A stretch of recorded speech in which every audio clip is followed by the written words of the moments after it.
Hello students, कैसे हैं आप। मैं हूं विष्णु शर्मा और स्वागत है आपका अपने प्यारे से YouTube channel the Krishna classes YouTube channel में। संभव वेद्स की 12वीं क्लास है।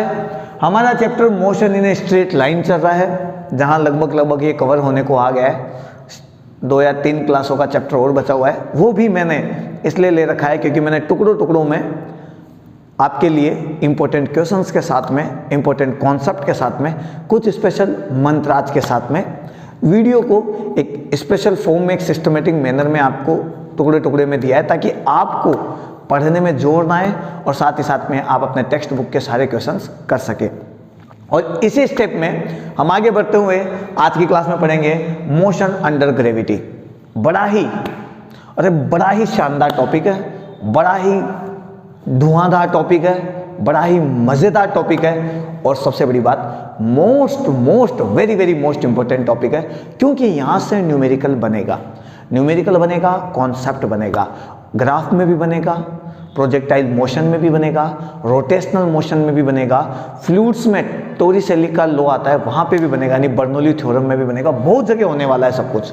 आगे मेरी बात सुने, इतना सब कुछ ये हर जगह अपना इफेक्ट दिखाने वाला है कि आपको ये आना ही चाहिए। तो आज की क्लास में हम फॉर्मूला डिराइव करेंगे, फॉर्मूले के बारे में समझेंगे, कॉन्सेप्ट समझेंगे और साथ ही साथ में समझेंगे स्पेशल मंत्रास को।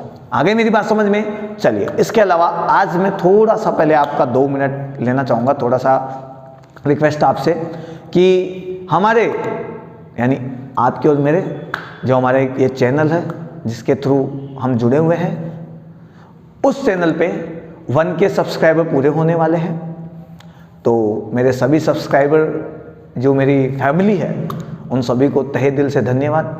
बट उस 1K सब्सक्राइबर में अभी 20-30 कम पड़ रहे हैं, तो रिक्वेस्ट है कि आप वीडियो देख रहे हैं, मज़ा आ रहा है, तो आप ज़्यादा से ज़्यादा लोगों को शेयर करिए और इस 1K का जो माइलस्टोन है इसे पार कर दीजिए, ताकि थोड़ा सा दिल मेरा भी खुश हो जाए, मुझे भी थोड़ा सा ऐसे मोटिवेशन टाइप लगे, मुझे भी बढ़िया फील हो। ठीक है, आपको तो होगा ही होगा, मुझे भी होगा। मज़ा आएगा जब मिल बैठेंगे 2 लोग, जिसमें एक आप और एक मैं, महफिल जमेगी फिर। समझ गए मेरी बात। तो आपसे रिक्वेस्ट है कि ज़्यादा से ज़्यादा लोगों को शेयर कीजिए और खुद भी पढ़ाई करिए, क्योंकि पढ़ाई is a most important and very important weapon. क्योंकि यदि वो वेपन आपके पास है, शिक्षा यदि आपके पास है, पढ़ाई आपके पास है, नॉलेज आपके पास है, आप अपनी ज़िंदगी में कभी भी हार नहीं सकते हैं। जब तक ये दिमाग है ना आपके पास, ये दिमाग, तब तक चाहे आपका हाथ ना हो, चाहे पैर ना हो, चाहे कुछ भी ना हो, ये दिमाग है ना, आप दुनिया पे राज कर सकते हैं। इसे तेज बनाओ, ताकतवर बनाओ, नॉलेजफुल बनाओ। भूसा बाहर निकालो इधर से मेरे भाई। आगे मेरी बात समझ में चलिए। साथ ही साथ की आज की क्लास में और हम बात कर लेते हैं मोस्ट इंपोर्टेंट क्वेश्चन की। तो आज हम एम्स में आए हुए क्वेश्चंस पढ़ेंगे, ताकि नीट वाले बच्चों को नहीं लगे कि सर केवल IIT के सवाल ही कराते हैं। आज हम एम्स के सवाल करेंगे भाई। ठीक है, कुछ अच्छी बातें पढ़ेंगे, कुछ अच्छे सवाल देखेंगे, आ जाएगा मज़ा। आपको करना है बस पढ़ाई, तो दिल थाम के बैठना है और पेन कॉपी अपने हाथ में ले लेनी है और पूरी क्लास को ध्यान से देखना है और नोट्स प्रिपेयर कर लेने हैं वीडियो पोस्ट करके। ठीक है, थोड़ा पानी में पी लेता हूँ क्योंकि आपको पता ही है तबीयत अभी भी मेरी ठीक नहीं है। ठीक है, चलिए भाई, तो हम बात करते हैं मोशन अंडर ग्रेविटी की। मोशन अंडर ग्रेविटी, गुरुत्वीय प्रभाव में, गुरुत्वीय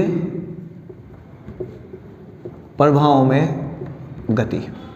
ठीक है, कई स्टूडेंट्स मेरे को ऐसे बोले कि सर हमें चैप्टर का नाम भी नहीं समझ में आता इंग्लिश में। कोई बात नहीं यार, नहीं आता तो नहीं आता। मैं भी एक हिंदी मीडियम स्टूडेंट हूँ।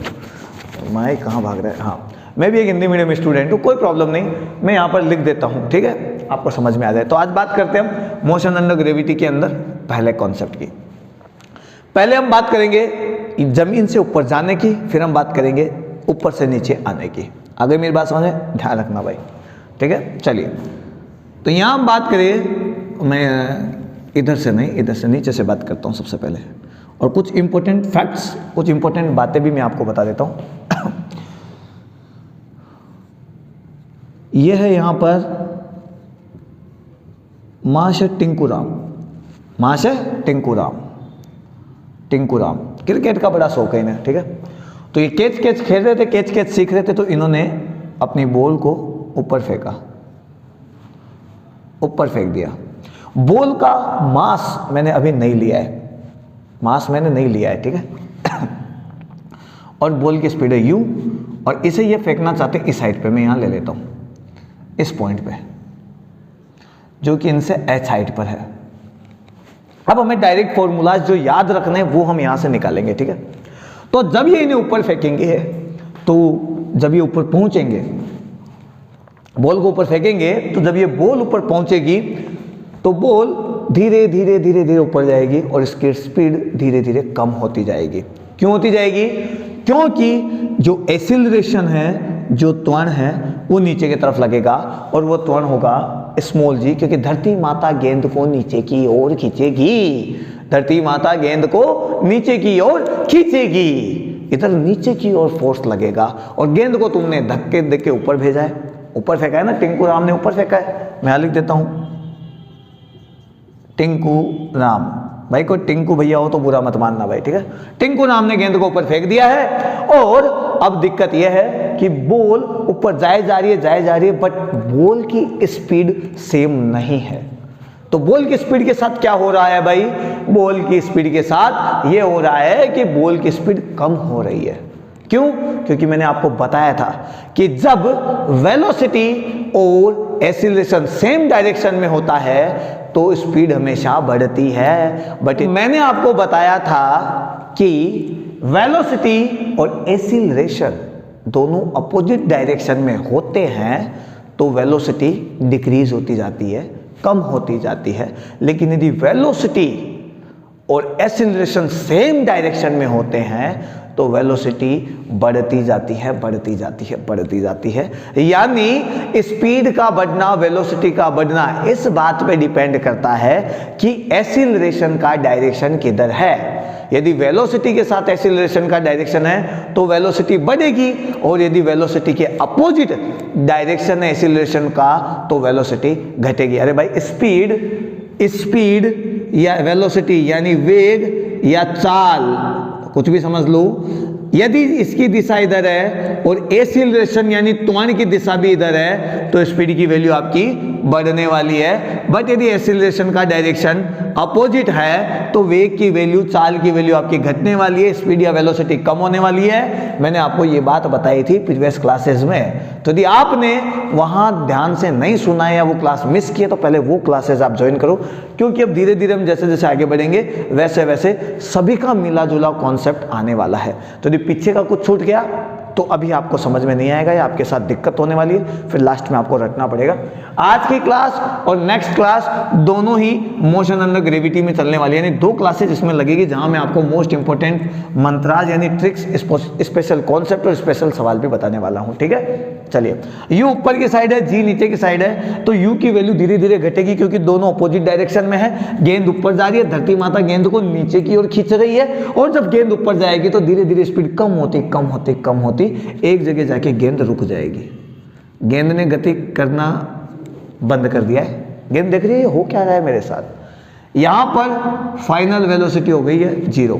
अब ये चीजें हम काइनेटिक और पोटेंशियल एनर्जी में भी पढ़ेंगे, स्थितिज और गतिज ऊर्जा में पढ़ेंगे। भाई यहाँ स्थितिज ऊर्जा ज्यादा है क्या कम है, यहाँ गतिज ऊर्जा ज्यादा है क्या कम है, किस हिसाब से स्थितिज ऊर्जा गतिज ऊर्जा में बदलती है। लेकिन ये पढ़ेंगे हम वर्क पावर एनर्जी में, कार्य शक्ति और ऊर्जा में। फिलहाल ये सब हमें अभी जो पढ़ना है उस पर फोकस करते हैं, ताकि आपके आगे के कॉन्सेप्ट एकदम सिंपल तरीके से आप समझ ले और फटाक से चुटकी में आप सवालों को सॉल्व कर ले। चुटकी बजाते सॉल्व हो जाने चाहिए भाई, चुटकी बजाते सॉल्व हो जाने चाहिए। तो v बराबर 0 हो गया, तो यदि मैं यहां से लूं, देखो ध्यान से देखना, v बराबर u प्लस 80 होता है। यदि v ऊपर की ओर 0 है तो v की जगह 0 ले लेता हूं, सॉरी v ऊपर की ओर कहां है, v तो 0 है। हाँ, u ऊपर की ओर है, ऊपर की ओर का डायरेक्शन यदि मैं पॉजिटिव लूंगा ऊपर तो नेगेटिव लेना पड़ेगा मुझे नीचे, यही कहानी थी हमारी।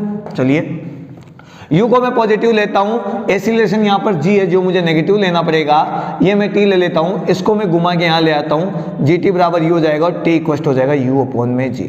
सबसे पहली बात, ऊपर जाने में लगा समय, ऊपर जाने में लगा टाइम। सबसे पहली चीज आप ध्यान दे लेना भाई इसको, वरना फिर आप बाद में कहेंगे क्या हुआ। ऊपर जाने में लगा समय, ऊपर जाने में लगा समय, क्लियर बात है। u अपॉन जी में पहुंच जाएगा जहां वेलोसिटी 0 यानी मैक्सिमम हाइट पे पहुंच जाएगा, यानी h मैक्सिमम। सबसे बड़ी प्रॉब्लम पता है क्या है, जब हम सवाल पढ़ लेते हैं हमें सवाल कभी ऐसा दिया होता है कि बीच हाइट के लिए बोल दिया जाता है। एक सवाल मैं कराऊंगा जिसमें हमें हाइट नहीं दी हुई होगी और सबसे ज़्यादा लोग जहां गलतियां करते हैं उसके बारे में भी मैं डिस्कस करूंगा। तो IIT का सवाल है जो इस बार ही आया है, तो वहाँ हम h मैक्सिमम नहीं सोच के नॉर्मल हाइट सोच लेते हैं। भाई किसी टाइम पे कोई हाइट दी हुई है, भाई यहाँ से फेंका 3 सेकंड में यहाँ पहुँच गया, हम इस 3 सेकंड को लेकर सॉल्व कर देते हैं, फॉर्मूले लगा देते हैं ये, और फिर गलतियाँ हमसे हो जाती है। तो ध्यान दीजिए, ये जितने भी फॉर्मूलाज में रहने वाला हूँ वो सब मैं लेने वाला हूँ ग्राउंड से मैक्सिमम हाइट से ग्राउंड। तो फिलहाल हम ऊपर जाने की बात कर रहे हैं, ठीक है। चलिए u अपॉन जी, ठीक है। थोड़ा सा और बात करते हैं। s बराबर हमारे पास टाइम से निकालना चाहो तो टाइम से निकालो, मैं ऐसे ले लेता हूँ। अरे यार क्यों फालतू में आपको कंफ्यूज करूं, कोई भी इक्वेशन आप काम में ले लो। v स्क्वायर बराबर होता है u square plus 2as। Final velocity आपकी 0 है, इनिशियल वेलोसिटी आपकी u स्क्वायर है माइनस 2, एक ही जगह में लिखूंगा जी का माइनस मैंने यहाँ पर लगा दिया है। अब एक बात और ध्यान रखना, जब आप सवाल करते हैं तो यहाँ g माइनस मत लगाना, क्योंकि हमने सब कुछ लगू के डायरेक्ट वैल्यू के लिए फॉर्मूला निकाला है, बस आपको डायरेक्ट वैल्यू उठा के रखनी है यहाँ पर, ठीक है। s की जगह मैं लिख देता हूँ मैक्सिमम हाइट, इसको उधर उठाता हूँ 2gh maximum is equal to u square. आगे मेरी बात समझ में, आपको यदि h मैक्सिमम चाहिए, यहाँ से उठाता हूँ मैं सबसे पहले, यदि आपको h मैक्सिमम चाहिए, हाइट कितनी मैक्सिमम जाएगी, तो आप लिखेंगे u स्क्वायर बाई 2g। ये एक नेक्स्ट फॉर्मूला आ गया मैक्सिमम हाइट का, मैक्सिमम हाइट का नेक्स्ट फॉर्मूला आपके पास आ गया। तो 2 फॉर्मूले आपके निकल गए यहाँ से, ठीक है। अब मैं इनसे रिलेटेड कुछ और अच्छी बातें बता देता हूँ आपको, ध्यान से देखना भाई, ध्यान से देखो भाई, ध्यान से देखो, ध्यान से देखो, ध्यान से देखो, ध्यान से देखो, ठीक है। ध्यान से देखो, ध्यान से देखो। चलिए भाई, चलिए फटाक से।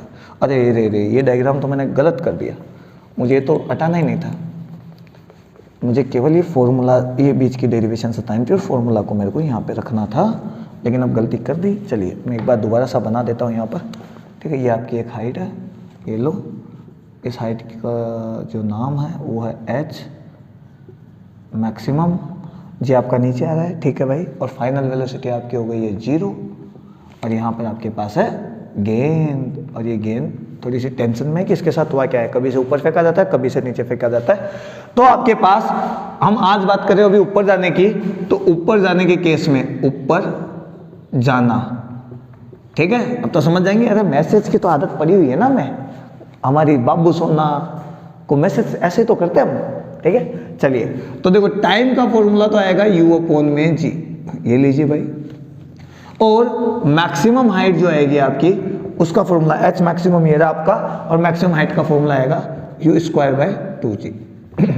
एक सवाल बताते हैं इसके ऊपर, सवाल मिटा देता हूं मैं इसको, ठीक है, ताकि अब आपको फॉर्मूला तो पता लग ही गया। सवाल बनाते हैं इसके ऊपर, एक एम्स का सवाल है भाई, शायद 5 का या 6 का सवाल होगा, ठीक है।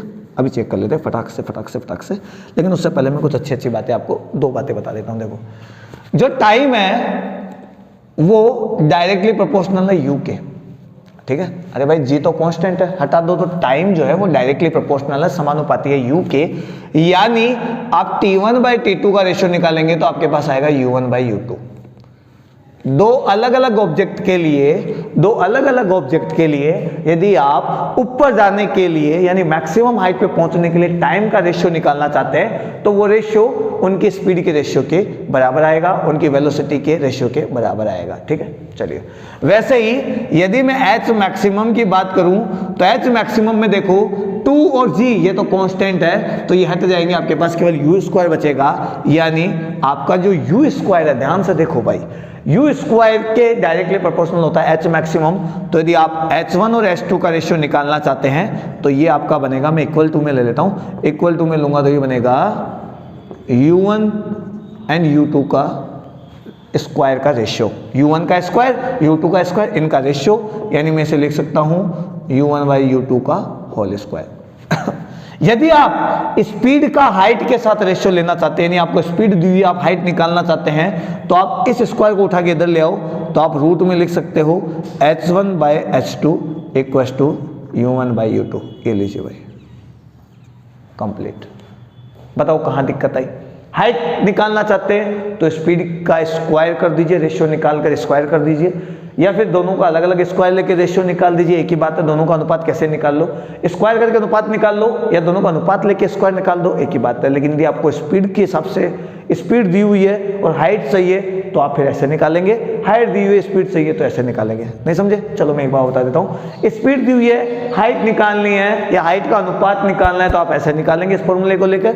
लेकिन यदि हाइट दी हुई है और यदि आपको स्पीड निकालनी है तो आप ऐसे निकालेंगे यहाँ से। बताओ समझ में आया कि नहीं आया? ठीक है, एक सवाल बनाए।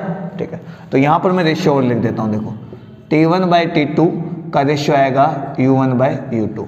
एक फॉर्मूला ये बन गया। हाइट का formula maximum height h1/h2 u square, ऐसे नहीं ऐसे नहीं ऐसे नहीं, U1/U2 का होल स्क्वायर। एक फॉर्मूला ये बन गया।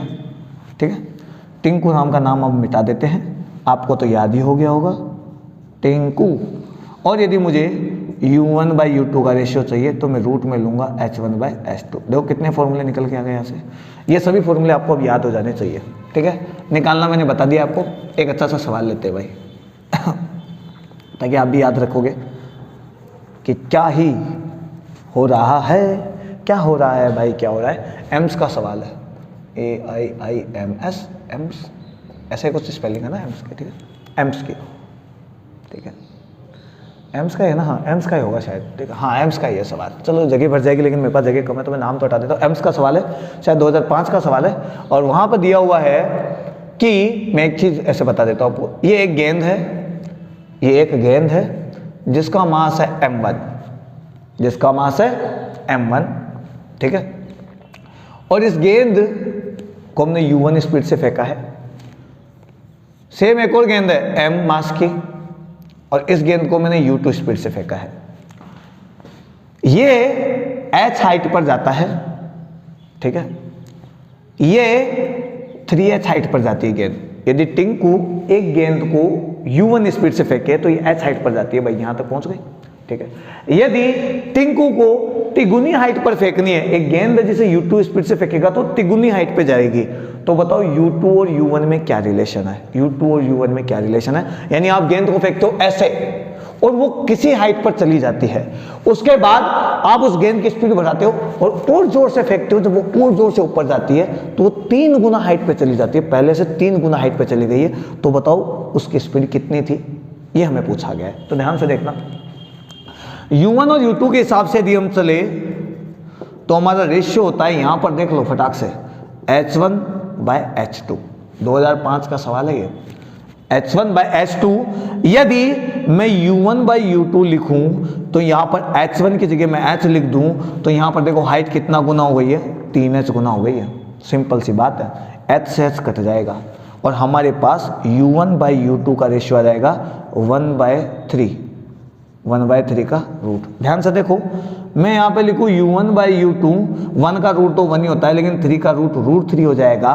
तो आप ध्यान से समझ लो, इसको मैं इधर ले जाता हूँ भाई और इसको मैं इधर ले आता हूँ तो u2 को 1 से मल्टीप्लाई करूंगा तो u2 ही आएगा, और √3 से यहाँ पे मल्टीप्लाई करूंगा तो आएगा √3 u1। तो u2 बराबर हो जाएगा √3 u1। यानी आपकी स्पीड यदि 100 है तो आपको 100 √3 स्पीड से भेजनी पड़ेगी। मान लो आपकी स्पीड 100 मीटर पर सेकंड है तो ये हो जाएगा √3, 100 √3, 100 √3, यानी 100 √3, यानी √3 टाइम्स, √3 गुना आपकी स्पीड बढ़ जाएगी। आई बात समझ में? बैठा दिमाग में? याद रहेगा? ऐसी तो कहानी है इसकी, तभी आपको समझ में आएगा, नहीं तो कैसे आएगा भाई? क्लियर है? ठीक है, मिटा दूँ। 2005 का सवाल है, अच्छा सवाल है, इसीलिए मैंने आपको बताया है, काम की चीज़ है इसलिए मैंने आपको बता दी। ठीक है, अब देखो इसमें u आ गया है, इसमें t आ गया है, इसमें h आ गया है। तीन ही चीज़ें तो पड़ी हुई है हमारे पास यहाँ पर, और हमें चाहिए क्या? और हमें चाहिए क्या? अब मैं एक चीज़ और बता देता हूँ आपको कि आप हमेशा ध्यान रखें, ये आप डालेंगे नोट में NOTE, NOT मत डाल लेना, NOTE। ठीक है, मंत्र, MANTRA, मंत्र। मंत्र यानी स्पेशल कॉन्सेप्ट जो आपको याद रखने हैं, जो चुटकी में आपको सवाल सॉल्व करवाएंगे आप कैसे, टिक टिक टिक फटाक से। टिंकू राम ने जब गेंद फेंकी और गेंद वापस इसी लेवल पर आई तो टिंकू राम को एक बात पता लगी, और वो बात क्या थी वो हम टिंकू राम से पूछेंगे। तो टिंकू राम ने बताया कि बात यह है कि जितनी स्पीड से आप ऊपर फेंकते हैं और ये मैक्सिमम हाइट पर पहुंचता है, तो जब ये वापस उसी लेवल पर आता है तो उसकी वेलोसिटी सेम रहती है। जितनी स्पीड से ये फेंकता है और जितनी हाइट के लिए ये फेंकता है, जहां पर वेलोसिटी आपकी जीरो हो जाती है, यानी मैक्सिमम हाइट के लिए ये फेंकेगा तो मैक्सिमम हाइट पे बॉल जाएगी, फिर वापस नीचे आएगी, तो जिस लेवल पे से बॉल फेंकी गई है उसी लेवल पर यदि बॉल आती है तो वहां पर स्पीड आपकी सेम रहेगी। तो पहली चीज मैं लिख देता हूं यहां पर, स्पीड ऑफ बॉल या object will be same at same level, है ना, चाहे वो अपवर्ड हो चाहे कैसा भी मोशन हो, ऊपर हो या नीचे हो। Speed of the object will be same at same level. अब आप कहेंगे सर ये क्या बात हुई, इसका मतलब ये हुआ कि गेंद को आपने इस धरती से u स्पीड से फेंका है तो गेंद ऊपर जाएगी, फिर नीचे आएगी, और जब गेंद यहां पर आएगी तो इसकी स्पीड u ही रहेगी। कितनी स्पीड रहेगी, u, सेम लेवल पर पॉइंट, है ना, सेम लेवल सेम लेवल। यदि मान लो यहाँ की बात की जाए, इस लेवल की बात की जाए, तो यदि गेंद ऊपर जा रही है और यहाँ पर मान लो कोई भी वेलोसिटी थी u1 कर दिया मैंने, या ये लो कुछ भी u डैश कर दिया, तो गेंद जब ऊपर जाएगी, ऊपर जाके जब वापस नीचे आएगी तो यहाँ पर गिरते हुए अब की बार इसकी वेलोसिटी, इसका वेग u1 ही रहेगा। अब आप कहेंगे कैसे, आप प्रूफ भी कर सकते हैं इसे। आप किसी भी हाइट के लिए आप ले लीजिए, यहाँ से यहाँ तक के लिए ले लीजिए, फिर ऊपर से नीचे तक ले लीजिए। जब आप यहाँ से यहाँ u लगाएंगे तो आपके पास h आएगा, फिर आप ऊपर से वापस लगाएंगे h के लिए तो आपके पास नीचे u निकल कर आएगा, क्योंकि इन दोनों में हाइट सेम है, एक्सीलरेशन सेम है। हाइट सेम है, एक्सीलरेशन सेम है, तो वेलोसिटी भी आपकी क्या होगी, सेम होगी। वेलोसिटी भी आपकी क्या होगी, सेम होगी। आप कहोगे ऐसा कैसे, ऐसा कैसे, तो आप रेशियो निकाल लीजिए, यहाँ से आपका काम कर जाएगा, नो प्रॉब्लम। आपकी स्पीड सेम आएगी, ऊपर जाओ चाहे नीचे जाओ। आप ऊपर जाते हुए केस के लिए पढ़ लीजिए, फिर नीचे आते हुए केस के लिए पढ़ लीजिए, समझ जाएंगे। और अदरवाइज आप थोड़ा सा पेशेंस रखिए, सब्र रखिए। जब हम नीचे आने की गति पढ़ेंगे तब मैं ऊपर और नीचे दोनों की गति को कंपेयर करके बताऊंगा, तब हम ऊपर जाना और नीचे आना दोनों की मोशन को समझेंगे, दोनों फॉर्मूलाज तब हम निकालेंगे, ठीक है। अभी तो हम ऊपर जाने के लिए पढ़ रहे हैं ना, इसलिए आपको समझ में नहीं आएगा, बट इतना ध्यान रखो, सेम लेवल पे सेम स्पीड होती है। आदमी यदि नीचे से ऊपर जाता है, एक हाइट पे पहुंच के उसका वेग 0 हो जाता है, फिर ऊपर से जब वो वापस नीचे आता है तो यदि उसी लेवल पर आ रहा है तो वहां पर स्पीड क्या होगी, सेम होगी। वहां पर स्पीड क्या होगी, सेम होगी। सेकेंड बात, इस आदमी को ऊपर जाने का टाइम लगा t1 और इसी आदमी को बॉल फेंकने में टाइम लगा t1, बॉल ऊपर जाके नीचे आ गई, और फिर वापस बॉल जब ऊपर से नीचे आई तो फिर टाइम लगा t2। तो हमेशा ध्यान रखना, ऊपर जाने का टाइम इक्वल्स टू नीचे आने का टाइम। ऊपर जाने का टाइम बराबर नीचे आने का टाइम, लेकिन आना कहां है, जहां से आप चले थे, यानी आपको सेम पॉइंट पर या सेम लेवल पर आना है, सेम लेवल पर आना है। यानी ये टिंकू राम गेंद को फेंकता है यहां से और यहां से गेंद जाती है ऊपर, तो यहां से h हाइट जाने पे से टाइम लगेगा t1, तो वापस इस गेंद को इसी लेवल पर यहां पर जमीन से फेंका है ना, तो जमीन पर आने में भी टाइम लगेगा t1, यानी t2 बराबर आपके पास हो जाएगा t1, यानी t1 दोनों में टाइम t ही लगेगा। अब चाहे आप नीचे से ऊपर चले जाइए, ऊपर से नीचे आ जाइए, बात एकदम सिंपल सी है। इससे रिलेटेड सवाल घुमा घुमा के पूछे जाते हैं, इसलिए मैंने आपको यहाँ पर बताया कि टाइम सेम रहता है भाई।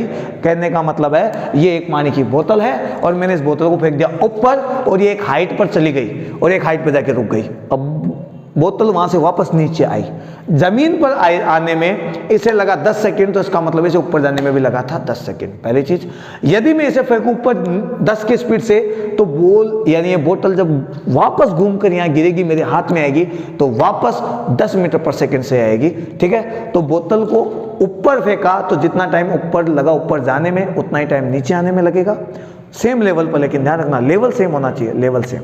ठीक है, और जितनी स्पीड से मैंने ऊपर फेंका था उतनी स्पीड से ये उस लेवल पर आएगी वापस। आगे मेरी बात समझे? चलिए मैं पानी तो पी लेता हूँ। समझ में आया ना? ये इसकी कहानी है भाई। देखो, एम्स का सवाल भी मैंने आपको करवा दिया है, काम की चीज़ थी इसलिए मैंने आपको बता दिया है। ठीक है, चलिए दोनों चीज़ें याद रखना भाई। ठीक है, एक चीज़ और, बराबर नीचे आने का, ऊपर आने का टाइम बराबर नीचे आने का टाइम। तीसरी चीज, फॉर्मूला देखो आप यहां पर, फॉर्मूला देखो, फॉर्मूला। इन फॉर्मूले में कहीं पर मास का जिक्र नहीं हो रखा है, मास का जिक्र नहीं हो रखा है। तो कई बार सवाल पूछा जाएगा कि भारी गेंद को ऊपर से फेंकेंगे नीचे और एक हल्की गेंद को भी फेंकेंगे ऊपर से नीचे, बताओ टाइम किसमें ज़्यादा लगेगा? हमें लगेगा भारी गेंद है, जल्दी पहुंचेगी। ऐसा नहीं होता है, ऐसा नहीं होता है, ऐसा नहीं होता है। क्योंकि मैं टाइम की बात करूं, और मैंने आपको भी कहा है कि भाई नीचे से जितना टाइम ऊपर जाने में लगेगा, सेम लेवल पर आने में भी उतना ही टाइम लगेगा। तो टाइम का फॉर्मूला केवल स्पीड पर डिपेंड करता है, टाइम का फॉर्मूला केवल स्पीड पे डिपेंड करता है। ऊपर जाने का समझ लो या नीचे जाने का समझ लो, फॉर्मूला यही निकल कर आएगा। तो आप ध्यान से देखो, आप ध्यान से देखो, यदि हम सेम पॉइंट से छोड़ रहे हैं, या ऐसे कर लेता हूं मैं, यदि सेम पॉइंट से फेंक रहे हैं, तो आपके पास आधी किलो की चीज़ें, 1 किलो की चीज़ें ये ऊपर जाके ऊपर से आ रही है, और फिर जब वापस नीचे आ रही है तो हमें लगेगा कि नीचे ये जल्दी पहुंचेगी, भारी चीज़ नीचे जल्दी पहुंचेगी। लेकिन ऐसा नहीं होगा, दोनों सेम हाइट से फेंकी गई है तो सेम टाइम पर ही पहुंचेगी। अब आप कहेंगे ऐसा कैसे हुआ? मैं आपको बताऊंगा यार, थोड़ा सा सब्र रखो यार, पेशेंस रखो। क्या थोड़ा थोड़ा सीखेंगे, थोड़ा थोड़ा सीखेंगे, मज़ा भी तभी आएगा थोड़ा थोड़ा सीखने में। आगे मेरी बात समझे? तो देखो भाई साहब, हमें ये दो चीज़ें ध्यान रखनी है। Speed of object will be same at the same level, यानी आपके सेम लेवल पर स्पीड सेम रहेगी। आप ऊपर जाके वापस नीचे आ रहे हो तो जितनी स्पीड से आप ऊपर फेंके गए थे उतनी स्पीड से आप उसी पॉइंट पर नीचे गिरेंगे। पहली चीज़, ऊपर मैक्सिमम हाइट तक जाने में आपको जितना टाइम लगा है, मैक्सिमम हाइट से उसी लेवल पर आने में भी आपको उतना ही टाइम लगेगा। साथ में ही आपके फॉर्मूलाज और एक न्यूमेरिकल मैंने आपको बता दिया। ठीक है, आज मेरे घर में थोड़ी क्रिटिकल सिचुएशन है तो मुझे घर थोड़ा जल्दी जाना पड़ेगा, तो आज की क्लास में यहीं स्टॉप करूंगा। नेक्स्ट क्लास, मैंने कहा था ना motion under gravity, next class 2 क्लासों में चलने वाली है, तो नेक्स्ट क्लास भी होने वाली है। तो नेक्स्ट क्लास में हम मोशन अंडर ग्रेविटी में नीचे आने के बारे में पढ़ेंगे।